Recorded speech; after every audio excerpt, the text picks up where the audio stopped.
ఓం నమో బ్రహ్మాదిభ్యో బ్రహ్మ విద్యా సంప్రదాయకర్తృభ్యో వంశ ఋషిభ్యో మహద్భ్యో నమో గురుభ్యః. మంగళం గురుదేవాయ మహనీయ గుణాత్మనే సర్వలోకశరణ్యాయ సాధురూపాయ మంగళం. హరి ఓం. శ్రీ గురుభ్యో నమః. యొక్క పని ఆలోచించుటే. ఇప్పుడు చిత్తం దగ్గరికి వద్దాం. ఈ చిత్తమేనండి మనిషిని ఆడించేది. మనిషి యొక్క వ్యక్తిత్వాన్ని నిర్ణయించేది కూడా ఈ మనస్సేనండి. ఈ చిత్తం అండి. ఒక మనిషి అతని యొక్క వ్యక్తిత్వం చూడండి.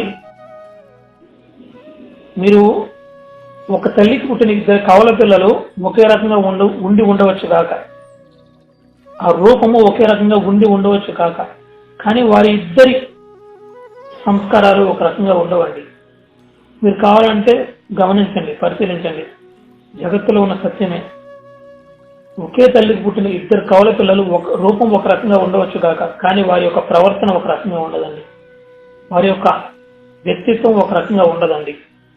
ఎందుకయ్యా అంటే ఇక్కడే ఉండదండి. అన్నిటికీ కారణంగా మూల వస్తువు ఒకటి ఉన్నదండి, అదే చిత్తం అండి. ఈ చిత్తాన్ని అనుసరించే ఈ వ్యక్తి యొక్క వ్యక్తిత్వాలు ఉంటాయండి. చిత్తాన్ని అనుసరించి ఎలా ఉంటాయి అంటే, చిత్తం అంటేనే మన అనుభవాలు ఉంటాయి చూసారండి. మన అనుభవానికి సంబంధించిన స్మృతి, జ్ఞాపకం, వాసన, ఇవి మూడు ఒకటేనండి. స్మృతి, జ్ఞాపకం, వాసన నిశ్చితమై ఉండే పేటిక, ఒక మెమొరీ కార్డు అండి. మనం మెమొరీ కార్డులు అనేక విషయాలు స్టోర్ చేసుకుని పెట్టుకుంటాం కదా. సో అలానే అనేక జన్మల నుంచి స్టోర్ చేసుకున్న నిక్షిప్తం చేసుకున్న వాసనలన్నీ ఈ చిత్తంలో ఉంటాయండి. మన కర్మలను ప్రేరేపించేది అన్నిటికీ ఈ చిత్తమే మూలమండి. ఈ చిత్తాన్ని అర్థం చేసుకోవడానికి మనం ఒక ఉదాహరణ చూద్దాము. ఉదాహరణకి, మీరు మీ మిత్రుడు ఇద్దరు కలిసి ఒక వీధిలో నడుచుకుంటూ వెళ్తున్నారు. దారిలో మీకు ఒక జిలేబీ అమ్మే దుకాణం కనిపించింది. ఇంతవరకు మీరు ఎప్పుడు జిలేబీ తినలేదండి. మీ మిత్రుడు రమ్మన్నాడు. రారా ఒకసారి అలా తినేసి వెళ్దాం రా అని చెప్పేసి అన్నాడు. మీరు ఇద్దరికి ఎప్పుడు తినలేదండి, అసలు ఎలా ఉంటుందో కూడా మీకు తెలియదు. మీరు అదే వీధిలో చాలాసార్లు నడుచుకుంటూ వెళ్ళారు, కానీ మీరు ఎప్పుడు తినలేదు, మీకు ఎప్పుడు తినాలని అనిపించలేదు. ఒకరోజు మీ మిత్రుడు మిమ్మల్ని ఆ స్వీట్ షాప్కి తీసుకుని వెళ్ళి జిలేబీ మీకు తినిపించాడు. మీరు ఆ జిలేబీ నోట్లో పెట్టుకోగానే ఆహా అద్భుతంగా ఉంది అని అనుకున్నారు. మంచిగా తీపి పదార్థాన్ని అనుభవించారు. సరే తిన్నారు కదా, మళ్ళీ ఇంకొక రోజు తినాలని అనుకొని ఎవరింటికి వాళ్ళు వెళ్ళిపోయారు. ఆ మరుసటి రోజు మీకు అనారోగ్యం వచ్చిందండి.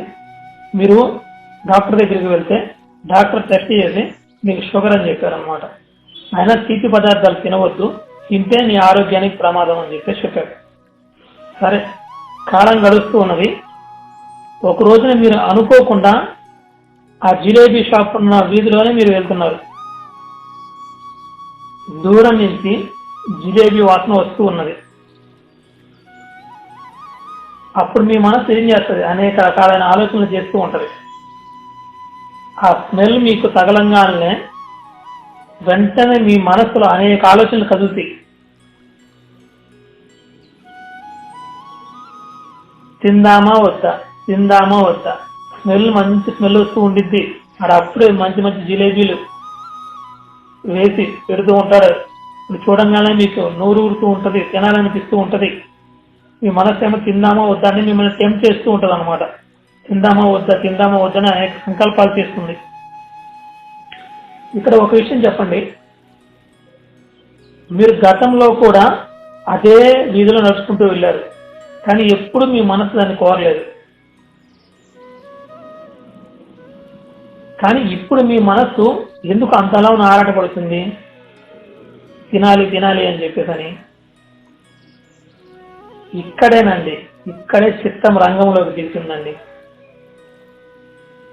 ఇక్కడే జాగ్రత్తగా గ్రహించండి, చిత్తం ఇక్కడే రంగంలోకి దిగుతుంది. గతంలో అతను జిలేబీ తిన్నాడు కదా, ఆ అనుభవం, జ్ఞాపకం అంటే ఏందండి? ఒక అనుభవం జరిగిందనుకోండి, అనుభవం జ్ఞాపకంగా మన చిత్తంలో నిక్షిప్తమై ఉంటుంది. మన 10 సంవత్సరాల క్రితము ఒక సంఘటన జరిగిందండి, ఆ సంఘటన ఇప్పుడు మన కళ్ళ ముందు లేదు. కానీ ఆ సంఘటన గుర్తొచ్చి మనం బాధపడ్డమో సంతోషపడ్డమో చేస్తూ ఉంటాం కదా. జీవితంతో సుఖ దుఃఖాలే. గతంలో 10 సంవత్సరాల క్రితం ఏదైనా ప్రమాదం జరిగింది కుటుంబంలో, అది ఇప్పుడు లేదు కానీ కళ్ళ ముందు ఆ సంఘటన, కానీ దాన్ని గుర్తు తెచ్చుకొని ఇప్పుడు దుఃఖపడుతున్నావే. ఆ సంఘటన ఇప్పుడు కళ్ళ ముందు లేదు, కానీ ఆ దుఃఖం ఎందుకు వచ్చింది, ఎక్కడి నుంచి వచ్చింది, ఎక్కడ ఉన్నది ఆ సంఘటన? మీ చిత్తంలో ఉందండి. మీ చిత్తంలో జ్ఞాపకంగా అది నిక్షిప్తమై ఉన్నది. సో అది మిమ్మల్ని కదిలిస్తుంది. ఎప్పుడైతే మీ మనసులో ఆలోచన కదిలిందో, ఆ సంగ్రహానికి సంబంధించిన ఆలోచన కదిలిందో, అది మిమ్మల్ని దుఃఖపెడుతుంది. ఆ ఆలోచన కదలడానికి మూలమేంటో తెలుసా అండి? మీ మనస్సులో ఏదైనా ఒక ఆలోచన కదలడానికి మూలమేంటో తెలుసా? గతానికి సంబంధించిన, పూర్వం ఆ ఆలోచనకి సంబంధించిన బీజం ఏదో తెలుసా? అదే వాసన అండి. వాసన బీజ రూపంలో చిత్తంలో ఉంటుందండి. మీ మనస్సులో ఉంటది. చిత్తంలో వాసన బీజ రూపంలో ఉంటది. ఆ బీజాలే వృత్తులుగా మొలకెత్తి మిమ్మల్ని కదిలిస్తూ ఉంటాయి.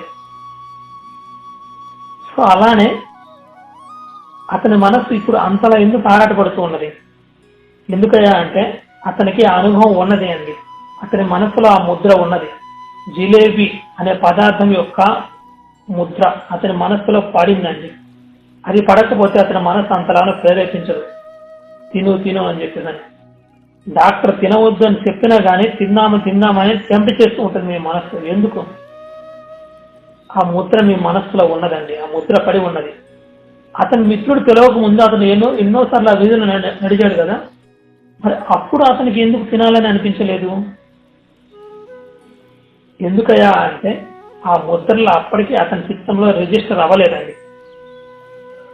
ఎప్పుడైతే వాళ్ళ ఫ్రెండ్ తినిపించాడో అది ఆ అనుభవం, ఆ తీయటి జిలేబీ అనుభవం అతని మనస్సులో ముద్రించుకుపోయింది. ఆ ముద్రలు కదిలిస్తున్నాయండి ఇతన్ని. ఇది జీవితంలో ప్రతి విషయం ఇంతేనండి. జీవితంలో మీరు ఏదైనా తీసుకోండి, ప్రతి విషయము దీంతోనే లింక్ అయి ఉంటుందండి. ఇప్పుడు అతని మనసు తిందామో వద్దని ఆరాటపడుతూ ఉంది కదా, బుద్ధి చెప్తుంది నాయన వద్దు, డాక్టర్ గారు చెప్పున్నాడు అని చెప్పినా కానీ మనస్సు వినదండి. ఎందుకంటే అతని మనస్సు కింద ఆ ముద్ర ఉంది చూసారా, ఆ జిలేబీ అనుభవం జ్ఞాపకంగా అతని చిత్తంలో వాసనగా అది కదిలిస్తూ ఉంటుందండి. సో ఆ అనుభవం జ్ఞాపకంగా అతని చిత్తంలో నిక్షిప్తమై ఉంటుంది. ఆ వాసన అదేనండి వాసన. వాసన అంటే అనుభవానికి సంబంధించిన జ్ఞాపకం చిత్తంలో నిక్షిప్తమై ఉంటుంది చూసారా అండి, అదే వాసన అండి. ఆ వాసన అతన్ని కదిలిస్తూ ఉంటుంది, మరలా కర్మకు ప్రేరేపిస్తూ ఉంటుంది. అతను తినకపోయినట్లయితే మరలా తినాలి అన్న కొత్త కర్మ అయితే చేయడు కదా. ఆరోగ్యం బాగలేకపోయినా కానీ, బాగున్నా కానీ చేయడు. కానీ ఇప్పుడు ఆరోగ్యం బాగలేకపోయినా కానీ తినాలి అన్న కర్మకి ఏది ప్రేరేపిస్తున్నది? తిను అనే ఆ కర్మకి ప్రేరణ ఇచ్చేది ఏది? వాసన అండి. ఆ వాసన కదిలించి మరలా కొత్త కర్మకు ప్రేరేపిస్తుంది. ఆ కర్మ మరలా వాసనగా అతని చిత్తంలో నిక్షిప్తమై అది మరలా ఇంకో కర్మకు ప్రేరేపిస్తుంది. సో ఇలా వాసనలో మన కర్మలకు కారణం అవుతున్నాయండి. సో అందుకే మనకు శాస్త్రంలో ఒక మాట చెప్తారు, ఆయన కర్మఫలం అంటారు కదా. గతంలో మనం చేసిన కర్మఫలం వాసన రూపంలో చిత్తంలో నిక్షిప్తమై ఉంటుంది అని చెప్పేసి చెప్తారండి శాస్త్రంలో. కనుక మన అనుభవమే చిత్తంలో వాసనగా ఉండి మరలా కర్మకు కారణమవుతుంది. మీరు జీవితంలో ఏ విషయమైనా తీసుకోండి, ఇంతేనండి. ఇది అర్థమవడం కోసం జిలేబీ ఉదాహరణ చెప్తున్నాను. మీరు ఏ సంఘటన అయినా తీసుకోండి, ఏ విషయమైనా ఇంతేనండి. ఆ వాసన మిమ్మల్ని కదిలించి కర్మ ప్రేరేపిస్తుంది. ఆ వాసనే ఆ ముద్ర మీ మనసులో ఏర్పడకపోయినట్లయితే అది మరలా కర్మకి దారి తీయదు. కర్మలు ప్రేరణ జరుగుతుంది అంటే ఆ ప్రేరేపించడానికి మూలం రూట్ కాజు వాసన మీ చిత్తంలో ఉన్నదండి. ఇక్కడ ఒక సందేహం రావచ్చు, ఈ జన్మలో అనుభవం లేకపోవచ్చు, కానీ నా మనసు ఎందుకు దాన్ని కోరుతుంది అంటే గత జన్మ తాలూకు వాసనలండి. ఈ జన్మలో ఒక విషయం వైపు మీ మనసు వెళ్తుంది అంటే ఈ జన్మలో మీకు దానికి సంబంధించిన అనుభవం ఏమీ లేకపోవచ్చు, కానీ గత జన్మలు ఉన్నాయి చూసారా అండి. గత జన్మకు తాలూకు వాసనలన్నీ ఈ చిత్తంలోనే ఉంటాయి కదా. జన్మల్లో తిరిగేది, దేహాలు ధరించేది ఈ మనస్సేనండి. మనస్సు కాక మరి జగత్తు లేదు అంటది యోగ వశిష్టం. దేహాలు ధరించేది, జన్మల్లో తిరిగేది ఈ మనస్సేనండి. ఈ మనస్సులోనే ఈ ముద్రలన్నీ ప్రింట్ అయి ఉంటాయండి. సో ఈ మనస్సు ఈ దేహాన్ని వదిలి ఇంకొక దేహాన్ని ధరించడానికి వెళ్ళినప్పుడు ఇదే మనస్సు కదండి ఇక్కడి నుంచి అక్కడికి ట్రావెల్ అయ్యేది. సో ఇదే మనస్సుతో పాటు ఆ మనస్సు ఎందు ఉన్న ముద్రలు కూడా దీంతో పాటే వెళ్తాయి కదా. సో అలా అనేక జన్మల నుంచి రోగ చేసుకుని వస్తున్న సంస్కారాలన్నీ, వాసనలన్నీ మన మనసులో ఉంటాయండి. అందుకే జీవుడు, ఈ మనస్సునే జీవుడు అంటారని చెప్పాను కదండి. అందుకే ఈ జీవుడు అంటేనే అనేక జన్మల నుంచి ప్రోగు చేసుకుని వచ్చిన సంస్కారాల కుప్ప అంటారండి. అందుకే చూడండి, ఏ ఇద్దరి వ్యక్తిత్వం ఒక రకంగా ఉండదండి. ఒకే తల్లికి పుట్టిన ఇద్దరు బిడ్డలు, వారి యొక్క రూపం ఒక రకంగా ఉండవచ్చు, కానీ వ్యక్తిత్వం ఒక రకంగా ఉండదండి. వారి ఇద్దరు స్వభావం ఒక రకంగా ఉండదు. మన సమాజంలో చూడట్లేదండి, చూస్తున్నాను. ఎందుకు? వారి వారి వాసనలండి, వారి వారి సంస్కారాలు. అంటే సంస్కారాలన్నా వాసన అన్న ఒకటేనండి. వారి వారి సంస్కారాలను బట్టి ఉంటుంది. సో ఈ చిత్తాన్ని ఆధారం చేసుకునే వ్యక్తుల యొక్క వ్యక్తిత్వాలు ఉంటాయండి. కర్మలకి ప్రేరణలు జరుగుతూ ఉంటాయి. సో ఏదైనా ఒక కొత్త కర్మ చేస్తున్నాము అంటే ఖచ్చితంగా మన మనస్సు చూడండి, అందుకే మనకు చెప్తూ ఉంటారు. ఎంతో మంది చిన్న వయసులోనే ఆధ్యాత్మిక సైడ్ వెళ్ళడం కానీ, వాళ్ళ ఇంట్లో వాళ్ళందరూ లౌకికంగా ఉండవచ్చు, కానీ ఒక వ్యక్తి సద్భిన్నంగా అతని మనస్సు ఎప్పుడూ సద్విషయాల వైపు, సద్వస్తువు వైపు, సత్పురుషుల వైపు పరిగెడుతూ ఉంటది. ఎందుకు? తేడా ఎక్కడ ఉన్నది? మరి కుటుంబంలోని మిగతా వాళ్ళు అలా లేరే, ఎందుకయ్యా అంటే అతని వాసనలండి, అతని వాసనలు అట్లా లాగుతూ ఉంటాయి. మనస్సు మూలాల్లో, ఆ చిత్తంలో బీజ రూపంలో ఉన్న ఆ వాసనలు, ఆ విత్తనాలు, వృత్తులు ఆలోచనలుగా మొలకెత్తి మిమ్మల్ని కర్మలకు ప్రేరేపిస్తాయండి. అది సో అందుకే మన మనస్సులో కదిలే వృత్తులు, ఆలోచనలన్నీ చిత్తాన్ని ఆధారం చేసుకుని ఉంటాయండి. మీరు గమనించండి, సూక్ష్మంగా గమనించండి అండి. మీ మనస్సులో జరిగే ప్రతి ఆలోచన చిత్తాన్ని ఆధారం చేసుకునే ఉంటుందండి. చిత్తాన్ని ఆధారం చేసుకుని కదులుతుంది. ఇతను ఒక ఆలోచన వచ్చిందంటే ఖచ్చితంగా అది మన గత అనుభవానికి సంబంధించి ఉంటుందండి, మన జ్ఞాపకానికి సంబంధించి ఉంటుంది ఖచ్చితంగా. ఈ ఆలోచనలే మరలా కర్మలకు కారణమవుతున్నాయి. ఆ కర్మ ఫలాలు మరలా వాసనగా చిత్తంలో నిక్షిప్తమై మరలా కర్మలకు కారణమవుతాయి. ఈ కర్మలు జన్మలకు కారణం ఈ వాసనలేనండి. కావున అన్నిటికీ మూలం ఏంటిది? ఈ వాసనలేనండి. అందుకే మనస్సు యందు సద్వాసనల బీజాలు, శుద్ధ వాసనలు అనే బీజాలు మీ మనసులో నడుకోండి. మీ మనసులో శుద్ధ వాసనలు కనుక, ఆ శుద్ధ వాసన బీజాలు కనుక మీ మనసులో వేసుకుంటే అవి మరలా జన్మలకు కారణం కావండి. వాసనలు రెండు రకాలండి. ఒకటి శుద్ధ వాసనలు, ఇంకొకటి మలిన వాసనలు. మలిన వాసనలు జన్మ పరంపరలకు కారణమవుతాయండి. శుద్ధ వాసనలు జన్మ రహస్యానికి కారణమవుతాయి. సో కావున ప్రతి ఒక్కరూ శుద్ధ వాసన అంటే ఏం లేదండి, బ్రహ్మ సత్యం జగన్మిథ్య జీవ బ్రహ్మైవ నాపరః అనే అటువంటి శాస్త్రవాక్యాన్ని విచారణ చేసి ఆ బ్రహ్మభావంలో ఉండగలిగితే మన మనస్సంతా ఆ బ్రహ్మాకార వృత్తిని పొంది ఉంటుంది. దాన్నే తథాకార వృత్తి అంటారండి. సో మన మనస్సులో ఉన్న వృత్తి ఆ రూపాన్ని పొందడం. సో అప్పుడు మన మనస్సు ఏం చేస్తుంది తెలుసా అండి, సర్వాన్ని బ్రహ్మమయంగా చూపిస్తుంది. దృష్టిని జ్ఞానమయం కృత్వా పశ్యత్ బ్రహ్మమయం జగత్ అంటుంది శాస్త్రం.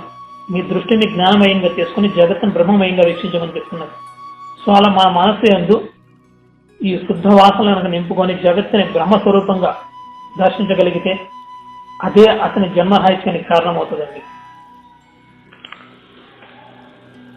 వాసన అన్నాం కదండి, ఈ వాసన గురించి కొంచెం సూక్ష్మంగా మనకి ఉపనిషత్తు ఏం చెప్తుందో చూద్దామండి. ముక్తికోపనిషత్తు చెప్తుందండి.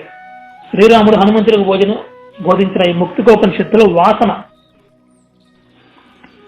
దృఢ భావనయ త్యక్త పూర్వాపర విచారణం యథాదానం పదార్థస్య వాసన సా ప్రకీర్తిత.